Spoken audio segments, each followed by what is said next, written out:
During a time of minority oppression, segregation, and lack of educational opportunities, the 1960s became a pivotal point for the civil rights advocacy for all minorities. The movement of boycotts, marches, and speeches all inspired a movement that spread nationwide and most importantly within communities of San Antonio. The civil rights movement was an opportunity for the perseverant encounters of local community leaders to advocate for educational advancement within San Antonio. Latino families opposed the lack of educational equality and opportunities by battling the Texas State Board of Education regarding the disparity of funding between San Antonio Independent School District, or SAISD, and the Alamo Heights School District in the case of Rodriguez versus SAISD, which would lead to the Supreme Court case of Edgewood versus Kirby. Often Latinos were neglected by teachers, retained in the second grade for multiple years, are automatically placed within a monolingual class where the only language spoken was Spanish. Yeah, when I started school for kindergarten, I was put in a bilingual class assuming that I would speak Spanish. And so I cried for about 2 weeks. My mom was like, "What the heck, why are you crying?" And all I would tell her is that I didn't like school, etc. And so she didn't understand. And so a few weeks went by before my mom checked and said, "What's going on? Why is he miserable?" etc. And so they discovered they had put me in a bilingual class, and the teacher was talking to me in Spanish, and I didn't speak Spanish. Latino students held no significance within the school curriculum, leaving out the emphasis of their culture and its diversity. I don't really believe that Latinos were included in history for a long time, and that's why I became a historian. I actually got very curious about what Latinos had accomplished, and I was told by the librarian when I was teaching high school, and I went over to a neighborhood library. I had gone to Los Angeles to teach, and I said, "Do you have any books on Latinos?" She said, "Latinos? I don't think we have many. We may have one." And then I said, "Why not?" And she said, "Because Latinos don't read. They don't care about their history."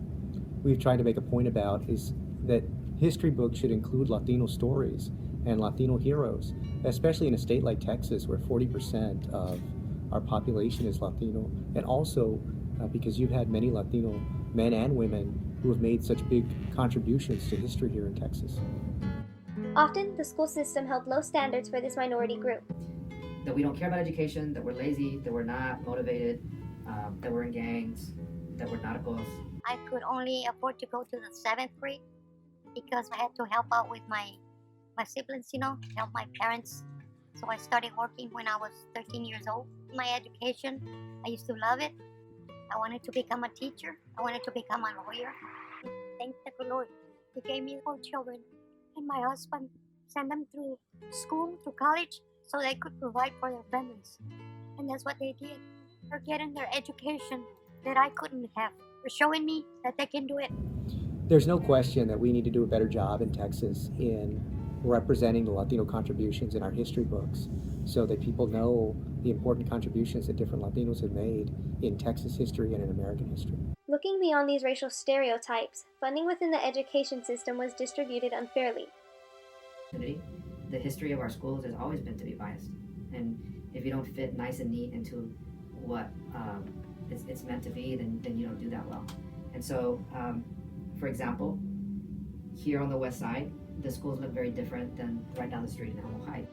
As students continued to strive for academic achievement, they were met with financial impediment, which established a lack of educational opportunity.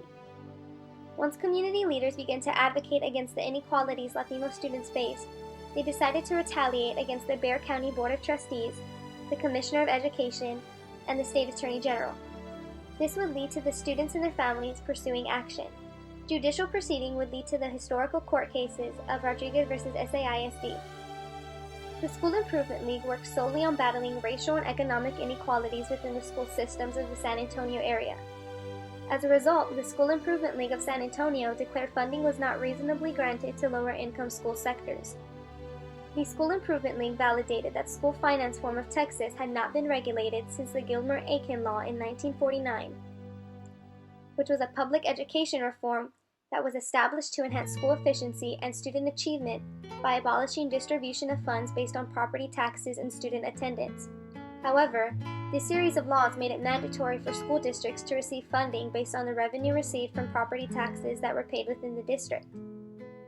90% of SAISD student population were Latinos.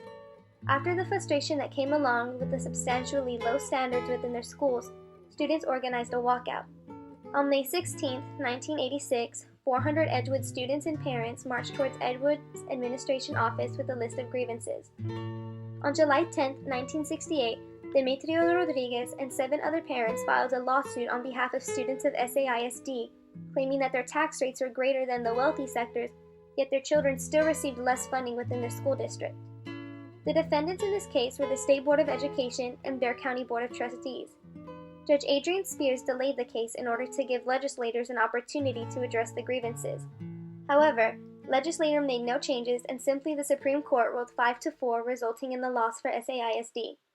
The Supreme Court stated the school finance system did not violate the federal constitution, and if any additional problems were faced, it should be addressed by the state of Texas. For years, in Texas and across the nation, schools were funded based on property taxes mostly. And so if you lived in a property-rich area, your school got a lot more money than areas that were property-poor. And so in the late 60s, a group of parents in the Edgewood School District came together and challenged the school finance system. And the case went all the way to the Supreme Court, and they ended up losing 5-4 in a split decision. And in that case, the Supreme Court said that education is not a fundamental right.